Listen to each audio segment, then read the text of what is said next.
Hello everyone, welcome to our channel मिठा जेई। मैं हूं अब्दुल रहमान, आपका फिजिक्स मेंटर, और हम लोग यहां पे देखने वाले हैं न्यूटन देंगे लॉज ऑफ मोशन का ट्यूशन। तो इससे पहले काइनेमेटिक्स में हम लोगों ने वेलोसिटी, डिस्प्लेसमेंट, एक्सेलरेशन के बारे में पढ़ा, लेकिन उसके कॉज के बारे में नहीं पढ़ा।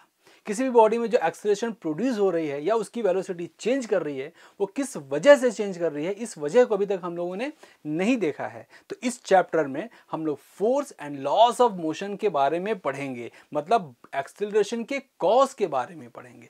तो चलिए चलते हैं इसके सबसे पहले स्लाइड पे।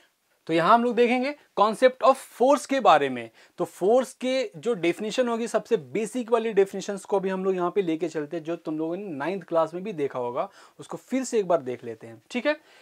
Force is the external form of push और पुल विच may change only speed, may change only direction of motion, may change both speed and direction of motion, may change shape and size of the body।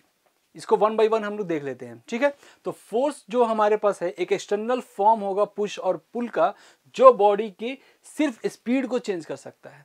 मान लो कोई body straight line में चल रहा है, पीछे से force लगाया, उसकी स्पीड और बढ़ गई। ठीक है, दैट इज स्पीड की वेलोसिटी की मैग्नीट्यूड। या फिर हम क्या कर सकते हैं, मे change only direction of motion, या सिंपली फोर्स किसी बॉडी के मोशन के डायरेक्शन को भी चेंज कर सकता है। मैग्नीट्यूड ना चेंज करके सिर्फ डायरेक्शन को भी चेंज कर सकता है, या फिर दोनों कर सकता है। मे change both speed and direction of motion, force ये दोनों चीजें एक साथ भी चेंज कर सकता है, दैट इज की वेलोसिटी को चेंज करेगा वो। ठीक है। या फिर फोर्स किसी बॉडी के शेप एंड साइज को भी चेंज कर सकता है। कोई बड़ा सा बॉल है, स्पंज वाला बॉल है, उस पर फोर्स लगाएंगे, छोटा कर लेंगे, या फिर इलास्टिक है, उसको ऐसा खींचेंगे तो बड़ा हो जाएगा। तो उसके शेप एंड साइज को भी क्या कर सकता है, चेंज कर सकता है। कौन? फोर्स। तो फोर्स के बारे में इतनी सारी चीजें हम लोगों ने देख ली है। चलो नेक्स्ट चलते हैं। तो फोर्स के बारे में हम लोग और भी चीजें देख लेते हैं। It is a vector quantity. Force एक वेक्टर क्वांटिटी है। इसका मतलब ये है कि अब हमें फोर्स के मैग्नीट्यूड के साथ डायरेक्शन भी लेना होगा। अगर हम किसी फोर्स को बता रहे हैं तो उसका मैग्नीट्यूड एंड डायरेक्शन दोनों चीजें एक साथ बताएंगे। And for full information of force we essentially require magnitude of force, direction of force and point of application of the force. हमें मैग्नीट्यूड, डायरेक्शन तो लेना ही है, साथ में हमें point of application of force भी बताना होगा, क्योंकि ये point of application of force ही डिसाइड करेगा कि बॉडी की मोशन कैसी होनी है, ट्रांसलेशनल होनी है या रोटेशनल होनी है। वो डिपेंड करेगा point of application of force पे। सेंटर ऑफ मास पे लगाएंगे तो बॉडी की मोशन ट्रांसलेशनल होगी, और अगर सेंटर ऑफ मास से थोड़ा सा हटके लगाएंगे तो उस बॉडी की रोटेशनल मोशन हो सकती है। ठीक है ना। ये सारी चीजें हम लोग आगे भी देख सकते हैं। ओके, नेक्स्ट चलते हैं। Unit of force. तो यूनिट, जो फोर्स का यूनिट होगा वो एक ऐसा यूनिट में क्या होगा, न्यूटन होगा, और ग्राम, kilogram, metre per second square, या फिर सीजीएस यूनिट में क्या होगा, डाइन, और ग्राम सेंटीमीटर पर सेकेंड स्क्वायर। तो ये हमारे पास इसके यूनिट्स हैं। एसआई में न्यूटन, सीजीएस में डाइन। न्यूटन और डाइन में कितना रिलेशन होता है वो हम लोग देख लेंगे बाद में। ठीक है। नेक्स्ट अब हम लोग देखते हैं एक और कुछ स्पेशल टाइप ऑफ इसका यूनिट होगा, kilogram force, KGF for short. ठीक है। तो kilogram force that is KGF का क्या मतलब होता है, यहां पर हम लोग देख लेते हैं। The force with which earth attracts A 1 kg body towards its centre. क्या बोला गया इसमें, किसी बॉडी को, कौन सी बॉडी को, 1 kg मास की बॉडी को जो अर्थ अपने सेंटर की तरफ अट्रैक्ट करती है फोर्स ऑफ ग्रेविटी से, उतने फोर्स को हम लोग क्या बोलेंगे, 1 kgf बोलेंगे। तो 1 kgf को और अच्छे से हम लोग समझ लेते हैं। यहाँ पे डेफिनेशन तो देख ही लिया हम लोगों ने, अब इसको हम लोग थोड़ा कैलकुलेट कर, थोड़ा न्यूमेरिकली देख लेते हैं कि ये कैसी चीजें होती हैं। 1 kgf, देखो 1 kgf चूंकि एक फोर्स का यूनिट है 1 kgf, मतलब ये एक फोर्स है, तो फोर्स इक्वल्स टू क्या होता है, मास इनटू एक्सेलरेशन। मास कितना लेना है, 1 kg, एक्सेलरेशन कितना लेना है, जी मीटर पर सेकेंड स्क्वायर। जी क्यों, क्योंकि ये अर्थ अपनी तरफ खींच रहा है, तो अर्थ कितने एक्सेलरेशन से खींचेगा, जी एक्सेलरेशन से खींचेगा। ठीक है। तो 1 kgf is equals to 1 kg into G meter per second square, जिसको हम लोग लिख सकते हैं कितना, 9.8 kg meter per second square. ठीक है। इसका क्या मतलब है, 1 kgf is equals to 9.8 newton, क्योंकि 1 kg meter per second square is equal to 1 newton, newton equal to kg meter per second square. हम इसको यहाँ पे इस तरह से रिप्लेस कर सकते हैं और kgf और न्यूटन में रिलेशन भी निकाल सकते हैं इजीली। और न्यूटन तो हमें मालूम ही है, 1 kg के मास पे अगर 1 मीटर पर सेकेंड स्क्वायर का एक्सेलरेशन होगा तो वो 1 न्यूटन का फोर्स होगा, वो तो हमें मालूम है। ठीक है, 1 kgf को हमें अच्छे से समझना था। 1 kgf क्या, 1 kg का मास होगा जिसपे 9.8 एक्सेलरेशन होगा, उसको 1 kgf बोलेंगे। तो 1 kgf और न्यूटन में ये रिलेशन आ जाएगा, 1 kgf इक्वल्स टू 9.8 न्यूटन। ठीक है, तो आई होप कि हमें ये kgf यूनिट भी समझ में आ गया है। अब हम लोग चलते हैं इसके डायमेंशनल फॉर्मूला पे। तो फोर्स का जो डायमेंशनल फॉर्मूला होगा वो सिंपली mlt-2 होगा। उसको भी हम कहाँ से निकाल सकते हैं, उसको भी हम इसके यूनिट से निकाल सकते हैं। केजी का क्या होगा, m होगा, मीटर मतलब लेंथ, और सेकेंड स्क्वायर है अपन, सेकेंड स्क्वायर तो मतलब t पे पावर -2, क्योंकि ये डिनोमिनेटर में है। ठीक है, तो इस तरह से इसके डायमेंशन को भी हम लोगों ने निकाल लिया, इसका डायमेंशन फॉर्मूला भी बना लिया। ठीक है, अब नेक्स्ट चलते हैं इस पे। नेक्स्ट में हम लोग देखेंगे क्लासिफिकेशन ऑफ फोर्सेस। हमने फोर्स को कितनी तरह से क्लासिफाई किया है। सबसे पहला यहाँ पे है electrostatic force, gravitational force. Electrostatic force तो हम लोग पढ़ेंगे 12th क्लास में इलेक्ट्रोस्टैटिक चैप्टर में, वहां पे देखेंगे इलेक्ट्रोस्टैटिक फोर्स किस तरह से कैसे होती है। नेक्स्ट क्या है, ग्रेविटेशनल फोर्स। ग्रेविटेशनल फोर्स के लिए भी अलग से एक चैप्टर बनाया गया, ग्रेविटेशन चैप्टर। ठीक है, नेक्स्ट है कॉन्टैक्ट फोर्स। कॉन्टैक्ट फोर्स में क्या आएगा, normal force, tension force, frictional force. ठीक है, तो इस वाले चैप्टर में हम लोग फोर्स चैप्टर में कॉन्टैक्ट फोर्स के बारे में पढ़ेंगे, बहुत अच्छे से पढ़ेंगे, क्योंकि हमारे पास जो न्यूमेरिकल्स आएंगे, हम जो भी कुछ हम लोग पढ़ेंगे वहां पे इन तीनों फोर्सेस की जरूरत पड़ेगी, नॉर्मल की, टेंशन की और फ्रिक्शन की। न्यूक्लियर फोर्स भी हम लोग कहाँ देख सकते हैं, मॉडर्न फिजिक्स में देख सकते हैं। तो सिंपली अभी हम लोग इस वाले चैप्टर में इन तीनों फोर्स को ही बेसिकली देखना है, इस पे ही ध्यान देना है। ठीक है, तो शुरू करते हैं हम लोग यहाँ पे contact force, that is normal से। नॉर्मल को रिप्रेजेंट करते हैं N या R से, N for normal, R for reaction. तो इसको हम लोग देखेंगे, नॉर्मल फोर्स को देखेंगे। क्या लिखा गया है, it is the component of contact force perpendicular to the surface. ये नॉर्मल फोर्स क्या होगा, कॉन्टैक्ट फोर्स का परपेंडिकुलर कंपोनेंट होगा, मतलब जो सरफेस के क्या होगा, परपेंडिकुलर होगा। हमने यहाँ पे इसको कंपोनेंट क्यों बोला है, कॉन्टैक्ट फोर्स का कंपोनेंट क्यों बताया है नॉर्मल फोर्स को, इसको भी हम लोग आगे देख सकते हैं। ठीक है, तो अभी हम लोग देखा कि ये फोर्स कैसा होगा, सरफेस के परपेंडिकुलर होगा, मतलब फोर्स की डायरेक्शन मिल गई हमें। Okay, force acts perpendicular to the point of contact, वही बात लिखी गई यहाँ पे भी। It tries to compress the body and n greater than equals to 0, मतलब इस n की वैल्यू, नॉर्मल फोर्स की जो वैल्यू होगा, जो उसका मैग्नीट्यूड होगा, वो कभी नेगेटिव नहीं होगा, वो कभी नेगेटिव नहीं होगा, हमेशा पॉजिटिव होगा या फिर इक्वल टू 0 होगा। इक्वल टू 0 का मतलब ये हो गया कि दो बॉडी का जो कांटेक्ट था वो अब अलग हो चुका है, वो दोनों बॉडी डीअटैच हो चुके हैं।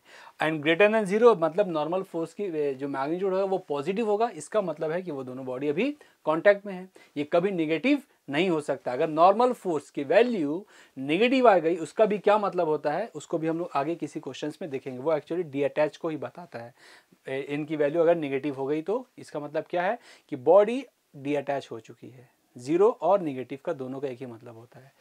ठीक है, नेक्स्ट हम लोग देखेंगे यहाँ पे कि normal force acts physical contact when one surface presses the other. हमें ये देखना है कि किसी भी बॉडी में या एफबीडीज में जो हम लोग नॉर्मल फोर्स को ड्रॉ करेंगे, उसका क्या कंडीशन होना चाहिए, कब हम लोग ड्रॉ कर सकते हैं और कब नहीं कर सकते हैं, इसको हमें देखना और समझना बहुत ज़्यादा ज़रूरी है। नॉर्मल फोर्स एक्ट से फिजिकल कॉन्टैक्ट, जब दो बॉडी का फिजिकल कॉन्टैक्ट होगा, मतलब दोनों बॉडी एक दूसरे से जुड़े होंगे, टच कर रहे होंगे एक दूसरे को। ठीक है, जब दोनों के बीच में सेपरेशन होगा तो कभी भी नॉर्मल फोर्स नहीं आएगा।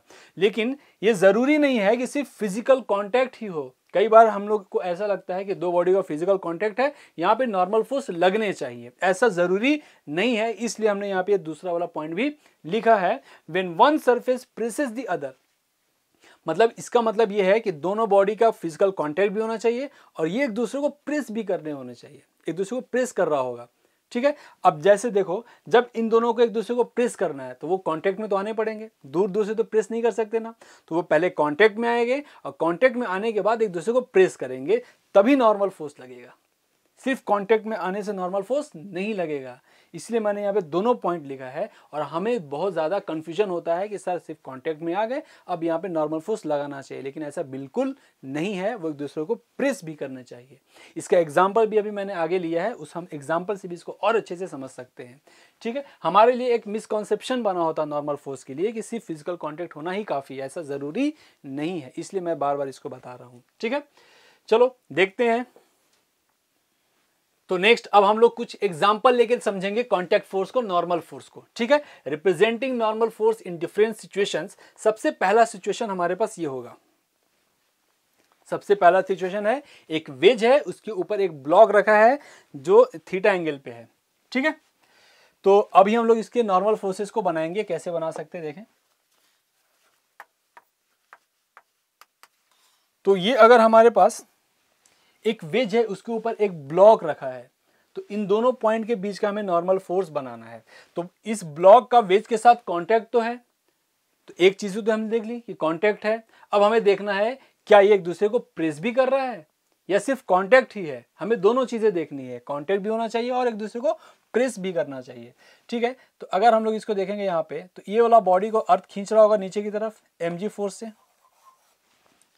सिंपल है, तो इसका मतलब है इसका कंपोनेंट एक इधर जाएगा mg का, कौन सा, mg cos थीटा, ये कंपोनेंट आएगा। मतलब ये है कि ये ब्लॉक इस वेज को प्रेस कर रहा है mg cos थीटा से। तो जब ये ब्लॉक इस वेज को mg cos थीटा से इधर प्रेस कर रहा है, तो इसके अपोजिट में एक नॉर्मल फोर्स आएगा, that is point of contact के क्या होगा, परपेंडिकुलर होगा। तो इसका पॉइंट ऑफ कांटेक्ट ये है ना, इस तरफ ये टेंजेंट है, तो ये अगर टेंजेंट है तो इसका नॉर्मल इसके परपेंडिकुलर जाएगा। तो इस डायरेक्शन में लगेगा क्या, n फोर्स लगेगा। ठीक है, और इस n की वैल्यू अभी mg cos थीटा होगी अगर ये इक्विलिब्रियम में होगा तो। ओके, अभी हमें सिर्फ नॉर्मल फोर्स को ड्रॉ करना है। हमने ये ड्रॉ कर लिया। हमने दो चीजें देखी कि फिजिकल कांटेक्ट भी है वेज और ब्लॉक का, और एक प्रेसिंग फोर्स भी है। mg इस तरफ है तो उसका कंपोनेंट इस तरफ जाएगा mg cos थीटा। तो दोनों चीजें अगर होंगी तभी नॉर्मल फोर्स आएगा। हमने एक के साथ देख लिया, अब दूसरे के साथ देखते हैं। नेक्स्ट एग्जांपल में क्या है, ये वॉल है, ये फ्लोर है, उस पर एक रॉड रखा है, या हम लोग लैडर भी बोल सकते हैं। इसके हम लोग इसको अभी यहाँ पे इसलिए समझ रहे हैं ताकि आगे जब लैडर वाले क्वेश्चंस आएंगे तब वहां पे इसके एफबीडीज बनाने में कोई दिक्कत नहीं आनी चाहिए। ठीक है, तो इस पॉइंट का हमें अब क्या करना है, इस फिगर में नॉर्मल फोर्स को हमें ड्रॉ करना। सिर्फ अभी फिलहाल नॉर्मल फोर्स को ही ड्रॉ करेंगे। ओके, तो देखेंगे हमारे पास इस रॉड का दो कॉन्टैक्ट है। एक कॉन्टैक्ट है यहाँ पे जिसको ए बोल लेते हैं, एक कॉन्टैक्ट है यहाँ पे जिसको बी कहते हैं। Contact A and contact B. अब इस वाले रॉड ने mg कहीं नीचे लग रहा होगा ना, फोर्स ऑफ ग्रेविटी इस रॉड को अर्थ अपनी तरफ खींच रहा होगा नीचे से। तो ये रॉड का जो mg कंपोनेंट, ये mg है, इस mg का कंपोनेंट या mg की वजह से ही इस पॉइंट और इस पॉइंट पे वो प्रेस कर रहा होगा।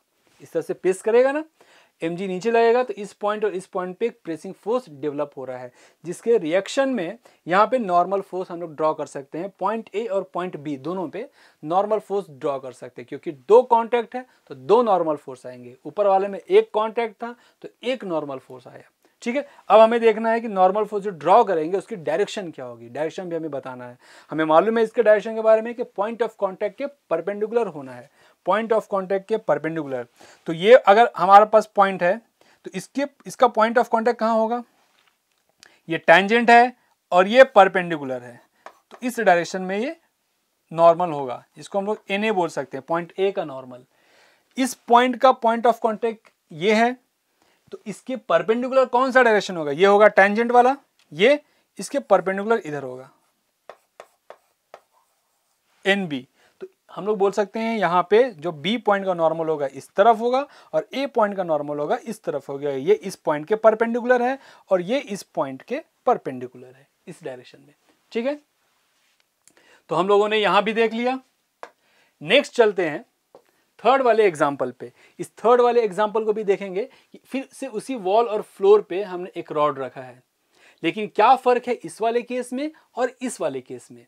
हम दोनों केस को के फर्क को समझेंगे। यहाँ पे जो नॉर्मल ड्रॉ किया था वो हमने देखा, अब यहाँ पे देखने की कोशिश करेंगे कैसे यहाँ पे भी हम लोग नॉर्मल फोर्स को ड्रॉ कर सकते हैं। ठीक है, तो ये रॉड होगा, इसका फिर से mg फोर्स नीचे की तरफ होगा इस डायरेक्शन में, फिर से इस पॉइंट पे ए बोला, इसको बी बोल दिया, B point and A point पे फिर से यहाँ पे क्या होगा, दोनों पॉइंट पे प्रेस लग रहा होगा, प्रेस कर रहा होगा दोनों पॉइंट से रॉड mg की वजह से। ठीक है, mg नीचे करेगा तो इस पॉइंट पे भी एक प्रेस आएगा, प्रेसिंग फोर्स आएगा। ओके, अब हमें इस बी पॉइंट और ए पॉइंट का नॉर्मल ड्रॉ करना। हमें तो पता चल गया कि ये रॉड है, इसके दो पॉइंट ऑफ कांटेक्ट हैं, तो दो पॉइंट ऑफ कांटेक्ट के लिए दो नॉर्मल फोर्स आएंगे।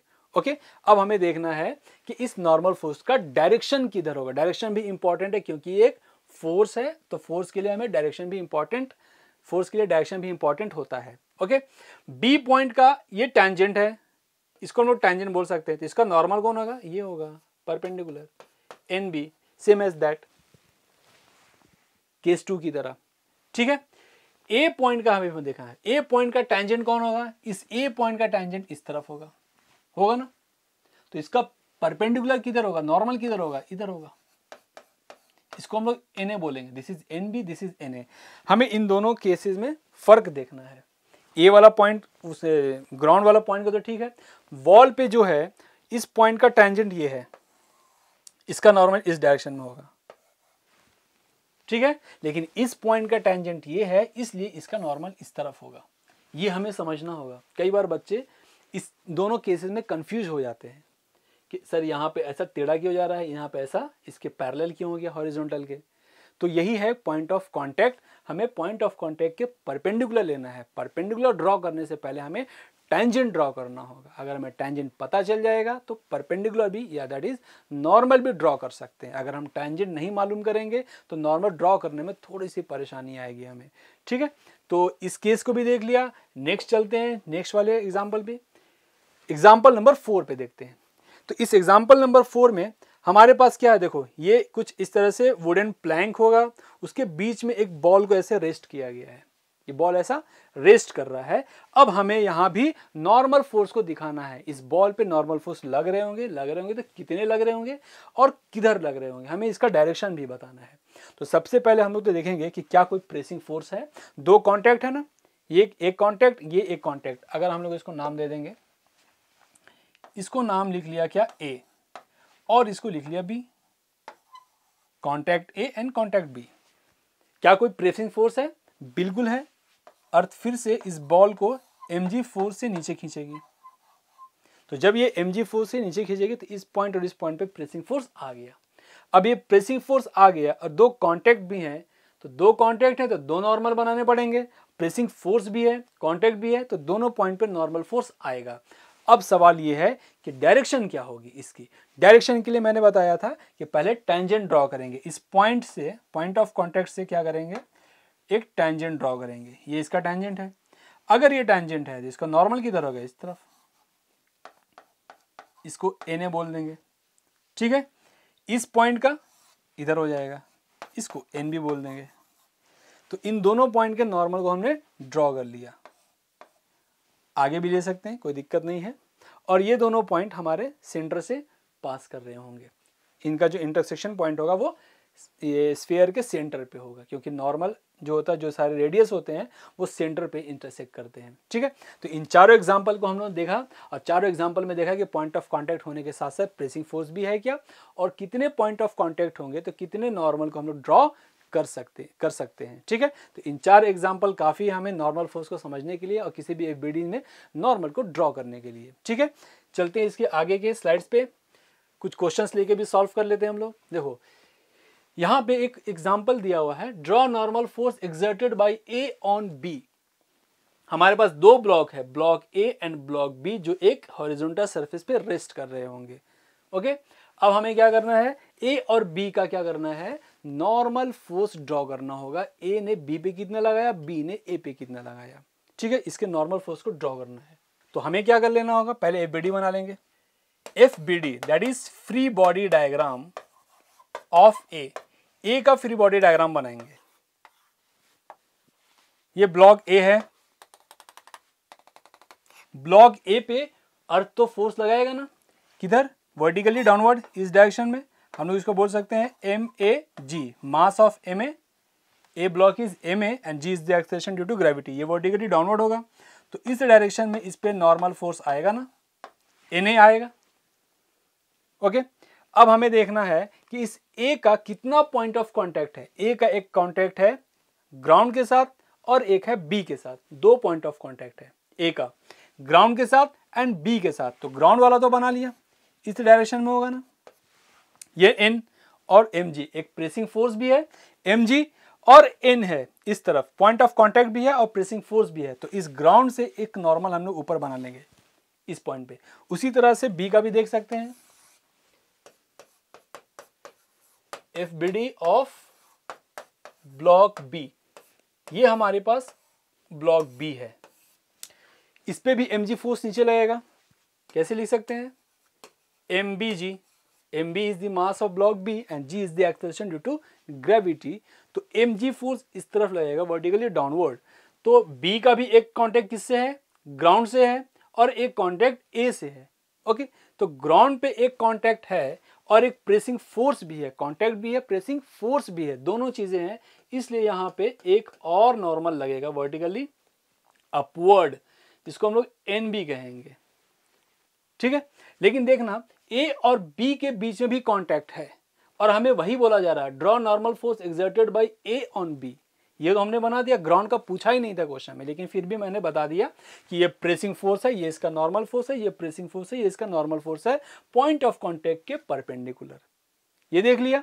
अब हमें आना है क्वेश्चन पे कि A और B के बीच में लगने वाला नॉर्मल फोर्स भी हमें बताना है। यहाँ पे देखो, A और B के बीच में पॉइंट ऑफ कांटेक्ट है, क्या A और B के बीच में नॉर्मल फोर्स आएगा?